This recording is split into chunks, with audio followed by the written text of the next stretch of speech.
अब यहाँ पर ये parallelogram law of vector addition. इसमें क्या बताया जाएगा कि किसी दो वेक्टर के वजह से एक रिजल्टेंट वेक्टर काम करता है जो बीच से निकलता है, ऐसे करके, ठीक है। जैसे कि फॉर एग्जांपल मान लो एक बॉक्स है मेरा, इस बॉक्स को दो तरफ से टाना जा रहा है, इधर से भी इधर से भी। यहाँ पे 10 न्यूटन से टाना जा रहा है, यहाँ भी 10 न्यूटन से टाना जा रहा है, ठीक है। अब यहाँ पे क्या होगा, ये बॉक्स ना तो राइट जाएगा ना तो लेफ्ट जाएगा, ये बॉक्स मेरा बीच से निकलने लगेगा। इसका जो डायरेक्शन ऑफ मोशन होगा वो बीच से होगा, ठीक है। फॉर एग्जाम्पल हम एक और एग्जाम्पल दे देते हैं। यहाँ पे एक बॉक्स को टाना जा रहा है 10 न्यूटन से, यहाँ से 10 न्यूटन से, तो इसके वजह से जो रिजल्टेंट फोर्स काम करेगा वो यहाँ बीच से निकलेगा, तो ये होगा एफ नेट। यानी कि नेट फोर्स ना तो राइट जाएगा ना तो लेफ्ट, इसका बीच से निकलेगा, तो इसी को बोलते हैं रिजल्टेंट फोर्स। तो यहाँ पर ये वेक्टर है, यहाँ पर ये फोर्स एक वेक्टर क्वांटिटी है, तो सिमिलरली हर एक वेक्टर में ये अप्लाई होता है, हर एक वेक्टर क्वांटिटी में ये चीज़ अप्लाई होता है, ठीक है। अब जैसे कि अगर ये ब्लॉक ऐसा रहता, ये ब्लॉक ऐसे रहता, इधर से भी टाना जा रहा है 10 न्यूटन से, इधर से भी टाना जा रहा है 10 न्यूटन से, तब चूंकि मेरा लाइन ऑफ एक्शन जो है ये सेम है, ये एक ही लाइन में दोनों फोर्स काम कर रहा है, इसीलिए ये दोनों फोर्स की वजह से ये दोनों फोर्स एक दूसरे को कैंसिल आउट कर देगा और ये ब्लॉक जो है ये बीच में अटक जाएगा, ना तो लेफ्ट जाएगा ना तो राइट जाएगा, ठीक है। तो ये केस अलग है क्योंकि इसमें जो फोर्स है, दोनों फोर्स एक ही लाइन में काम कर रहा है, बट इस कंडीशन में दोनों फोर्स एक लाइन में काम नहीं कर रहा है, ये फोर्स ऐसे काम कर रहा है इधर की तरफ और एक फोर्स ऐसे काम कर रहा है, दोनों का लाइन ऑफ एक्शन अलग अलग है। Okay fine, next. तो यहाँ पे वही बताया जा रहा है। अब parallelogram law of vector addition, यहाँ पे दो वेक्टर हम ले रहे हैं, दोनों मेरा को इनिशियल वेक्टर है क्योंकि दोनों मेरा एक ही पॉइंट से ओरिजिनेट हुआ है, ऐसे जा रहा है और एक तो ऐसे जा रहा है। अभी दोनों के वजह से एक रिजल्टेंट वेक्टर बीच से काम करेगा, ये आर वेक्टर। अब ये दो वेक्टर के बीच में जो एंगल बन रहा है वो है थीटा, और ये जो आर वेक्टर है इसका एंगल बन रहा है अल्फा बी के साथ में, सिंपल। अब यहाँ पे मैग्नीट्यूड ऑफ रिजल्टेंट वेक्टर कैसे निकालेंगे, इसका फॉर्मूला हो जाएगा आर वेक्टर का mod is equal to under root of A vector का मॉड का स्क्वायर बी वेक्टर का मॉड का square two A vector mod B vector mod cos theta. तो यहाँ पे क्या होता है, अब बताते हैं, मॉड डालने से क्या होता है, एरो हट जाता है, तो इसका एरो हट जाएगा, तो R is equal to under root of A square plus B square plus 2ab cos theta. Fine, next. अब हम मेरे को वेक्टर का वैल्यू आ गया, जो रिजल्टेंट वेक्टर उसका वैल्यू आ गया। अब मेरे को बताना है कि रिजल्टेंट वेक्टर कितना एंगल बना रहा है, मतलब इसका डायरेक्शन कितना है, इसको हम लोग बोलते हैं डायरेक्शन ऑफ वेक्टर, यानी कि मेरे को अल्फा एंगल के बारे में बताना है। तो यहाँ पे अल्फा एंगल कैसे निकाला जाता है, tan थीटा। अब जैसे मेरे को पता है, इसका ट्रिक है बताने के लिए। तो ट्रिक क्या है इसका, जैसे कि tan क्या होता है, tan होता है साइन बाई कॉस होता है। तो अल्फा मेरा किससे सटा हुआ है, अल्फा बी एंगल से, बी से सटा हुआ है, तो बी को छोड़ के हम ए वेक्टर का साइन और कॉस लेंगे, तो क्या होगा, ए साइन थीटा ए कॉस थीटा और बी को नीचे में प्लस कर देंगे डिनोमिनेटर में। ये रूल है, ठीक है, कि एंगल जिससे सटा हुआ है उसको छोड़ के हम दूसरा वाला वेक्टर का साइन थीटा और कॉस थीटा लेंगे और नीचे में जो छोड़े हैं उसको नीचे प्लस कर देंगे, ठीक है। अच्छा, ए और बी क्या है, ए मेरा ए वेक्टर का मॉड है, बी मेरा बी वेक्टर का मॉड है। फाइन, अब आता है मल्टीप्लिकेशन ऑफ वेक्टर।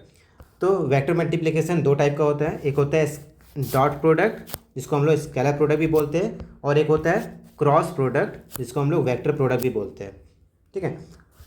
अब ये काफ़ी इंपॉर्टेंट है, इसका काफ़ी ज़्यादा यूज़ होगा। तो सबसे पहले हम एक तो दो वेक्टर मान लेते हैं, ए वेक्टर और बी वेक्टर। ए वेक्टर का वैल्यू है a1 i cap b1 j cap c1 k cap, B vector का वैल्यू है a2 i cap b2 j cap c2 k cap. अब यहाँ पर ही डॉट प्रोडक्ट, ठीक है। तो डॉट प्रोडक्ट में एक्चुअली में हम यहाँ बीच में डॉट लगाते हैं, तो A vector dot B vector का वैल्यू हो जाएगा।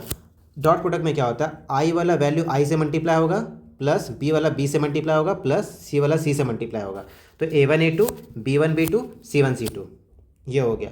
और अगर मेरे को दोनों वेक्टर का बीच का एंगल दिया हुआ है और दोनों वेक्टर का मैग्नीट्यूड दिया हुआ है, तो ये फॉर्मूला लगता है, A vector dot B vector is equal to A vector का मॉड बी वेक्टर का मॉड कॉस थीटा, और मॉड डालने से एरो हट जाता है, तो A B cos theta, simple.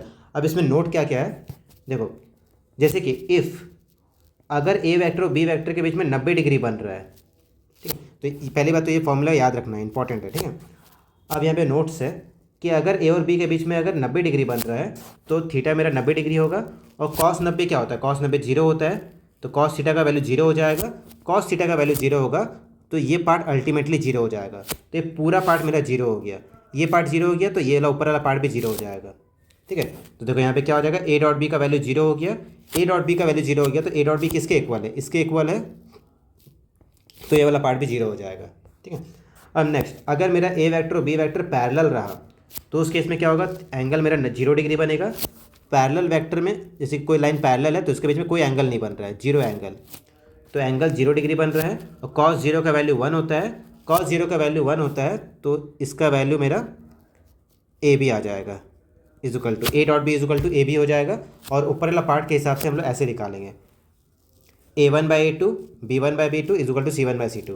अब यहाँ पे कॉम्पोनेंट और डिविडेंडो का यूज़ करके बनाया जाता है, जिसका अभी यूज़ है नहीं उतना, ठीक है, तो इसको हम नहीं पढ़ा, आगे करेंगे, ठीक है। नेक्स्ट, अब इसमें सबसे मेन प्रॉपर्टी क्या है, डॉट प्रोडक्ट में ऑर्डर से मतलब नहीं होता है। कहने का मतलब है कि ए वेक्टर बी वेक्टर लिखो या फिर बी वेक्टर ए वेक्टर लिखो, अगर ऑर्डर आगे पीछे कर देंगे तो उससे कोई फ़र्क नहीं पड़ेगा। तो A vector dot B vector का वैल्यू उतना ही आएगा जितना मेरा बी डॉट ए का आएगा, ठीक है। अब आई डॉट आई का वैल्यू क्या होता है, ठीक है। देखो आई क्या है, अगर हम यहाँ पे इसको सॉल्व करें अच्छे से तो ऐसे होगा, जैसे I cap dot I cap equal to हो जाएगा, डॉट प्रोडक्ट में फॉर्मूला क्या होता है, डॉट प्रोडक्ट का फॉर्मूला होता है ए का मॉड का स्क्वायर, नहीं ए का मॉड सिंपली, बी का मॉड और कॉस 0 डिग्री। अब देखो आई क्या है, आई मेरा एक्स एक्सेस है, दूसरा वाला आई भी एक्स एक्सेस है, ठीक है। तो दो एक्स एक्सेस के बीच में कोई एंगल नहीं बनेगा, दोनों सेम ही लाइन है ना, तो एंगल मेरा यहाँ पे 0 डिग्री होगा, ठीक है। तो आई कैप क्या है, it is a unit vector और किसी भी यूनिट वेक्टर का मैग्नीट्यूड 1 आता है, तो इसका वैल्यू 1 हो जाएगा, मल्टीप्लाई दूसरा वाला वैल्यू 1 हो जाएगा, मल्टीप्लाई कॉस 0 का वैल्यू 1, तो all equal to 1, all equal to 1 हो गया, फाइन। तो यहाँ पर ही तो सिंपली यही याद रखना है कि I dot I, J dot J और के डॉट के, ये सब का वैल्यू 1 होता है। अब आई डॉट जे, आई जे का मतलब हो जाएगा एक्स एक्सेस और वाई एक्सेस, ये दोनों में क्या होगा, मेरा एंगल जो बनेगा वो 90 डिग्री बनेगा और कॉस 90 का वैल्यू 0 होता है, तो कॉस 90 0, तो इसका I dot J, J dot के और के डॉट आई सबका वैल्यू 0 होता है, क्योंकि सबके बीच में 90 डिग्री बन रहा है, कॉस 90 का वैल्यू 0 होता है। That's it. Next, vector product यानी कि क्रॉस प्रोडक्ट, अब ये काफ़ी इंपॉर्टेंट है, ठीक है, क्योंकि इसका बहुत सारा एप्लीकेशन है आगे में। अब इसको कैसे लिखा जाता है, ए क्रॉस बी, है ना, जैसे कि हम पहले ए लिखे फिर बी लिखे, तो इसमें क्या होता है, आई जे और के ऐसे लिखते हैं, ये डिटर्मिनेंट है, इसको डिटर्मिनेंट्स बोला जाता है। और सबसे पहले हम ए लिखे हैं इसीलिए सारा ए का पार्ट पहले लिखाएगा, A1 B1 C1, फिर उसके बाद बी लिखे हैं तो नीचे में बी का पार्ट लिखाएगा A2 B2 C2। अब इसका रूल क्या है कि सबसे पहले जब हम आई वाला पार्ट को लेंगे तो आई वाला जब पार्ट लेंगे तो इसका लाइन छोड़ देना है, इसका लाइन छोड़ देना है, ए वाला लाइन छोड़ देना है, ठीक है। ये इससे मल्टीप्लाई होगा, ये इससे मल्टीप्लाई होगा, तो B1 C2 minus B2 C1 आई कैप, उसके बाद माइनस जब हम जे वाला पार्ट को लिखेंगे तो इसका लाइन को छोड़ देना है और ए वाला लाइन को छोड़ देना है, तो A1 C2 minus A2 C1, A1 C2 minus A2 C1 जे कैप, प्लस जब हम के वाला पार्ट को लेंगे तो के का लाइन को छोड़ देना है, के का लाइन छोड़ देंगे तो ये इससे मल्टीप्लाई होगा, ये इससे मल्टीप्लाई होगा, यानी कि A1 B2 minus A2 B1 के कैप, ठीक है। और ये प्लस माइनस का ध्यान रखना, यहाँ बीच में सब में माइनस होगा, और सबसे पहले आई वाला पार्ट में, उसके बाद जो जे वाला पार्ट है यहाँ माइनस लगाना है, उसके बाद मेरे को प्लस लगाना है, पहले यहाँ माइनस फिर यहाँ प्लस, ऐसे लिखा जाता है। अब अगर मेरे को एंगल दिया हुआ है तब क्या करेंगे, ए क्रॉस बी का वैल्यू हो जाएगा ए वेक्टर का मॉड बी वेक्टर का mod sine theta N cap. अब यहाँ पे एन कैप लगाना जरूरी होता है क्योंकि क्रॉस प्रोडक्ट में क्या होता है कि जो मेरा आंसर आता है, वो जो वैल्यू आता है वो भी वेक्टर में रहता है। देखो यहाँ पे वेक्टर है, आई जे और के है यहाँ पर, ठीक है, जबकि डॉट प्रोडक्ट में ऐसा नहीं था। डॉट प्रोडक्ट में क्या आता है, मेरा आई जे के हट गया, मतलब मेरा कि वेक्टर्स जो मेरा वैल्यू था अलग अलग वेक्टर था, डॉट प्रोडक्ट करने से वो स्केलर बन गया क्योंकि यहाँ से आई जे के हट चुका है, फाइन। बट यहाँ पे आई जे के है, मेरा आई है, जे है और के है, इसीलिए यहाँ पर ये वेक्टर में आया है आंसर। अब ए क्रॉस बी का वैल्यू क्या हो जाएगा, अगर मेरे को एंगल दिया हुआ है तो ए वेक्टर का मॉड बी वेक्टर का mod sine theta N cap. अब देखो क्यों एन कैप लगाया जाता है, ताकि ये वेक्टर बना सके उसको। जैसे कि ए क्या है, ये मेरा मैग्नीट्यूड है तो यहाँ मान लो कि इसका वैल्यू 5 आ रहा है, ये भी मेरा वैल्यू आएगा 3, मान लो साइन 90 का वैल्यू 1, तो 3 3 5 3 1, ये सब नंबर्स है, तो वेक्टर कौन बनाएगा, वेक्टर ये बनाएगा एन कैप, ठीक है। तो एन कैप का वैल्यू कैसे निकालते हैं हम लोग, A cross B divided by A cross B का मॉड, ए क्रॉस बी करके कुछ वेक्टर बनाया जाएगा, फिर उसका मॉड से डिवाइड करते हैं हम लोग, ठीक है। और एक्चुअली में जो एन कैप होता है वो मेरा ए वेक्टर और बी वेक्टर के ऊपर परपेंडिकुलर होता है। जैसे कि मान लो कोई वेक्टर, हम दो वेक्टर ले रहे हैं ऐसे करके और ऐसे करके, दो वेक्टर है यहाँ पर, एक वेक्टर ऐसे है एक वेक्टर ऐसे है, ये दो वेक्टर है ए और बी, ठीक है। अब इसके ऊपर जस्ट एक परपेंडिकुलर वेक्टर डाल देना है, एन कैप। ठीक है, एन कैप क्या है, एक परपेंडिकुलर वेक्टर है जिसका एंगल बी के साथ भी 90 डिग्री है और उसका ए के साथ भी 90 डिग्री है। ठीक है, मतलब कि मान लो एक कॉपी में दो लाइन हम ड्रॉ किए ए और बी, इसके ऊपर एक पेंसिल रख दो। ठीक है, तो वो जो एन कैप है वो ए के ऊपर और बी के ऊपर दोनों के ऊपर परपेंडिकुलर है। ठीक है, तो इसी को बोलते हैं हम लोग एन कैप, यानी कि यूनिट वेक्टर। अब इसका प्रॉपर्टीज़ क्या क्या है देख लो। ठीक है, तो सबसे पहला प्रॉपर्टी है इसका ए क्रॉस बी लिखो। अगर हम ऑर्डर चेंज करेंगे यहाँ पर ही ए और बी का जगह चेंज कर देंगे तो आगे माइनस लग जाएगा।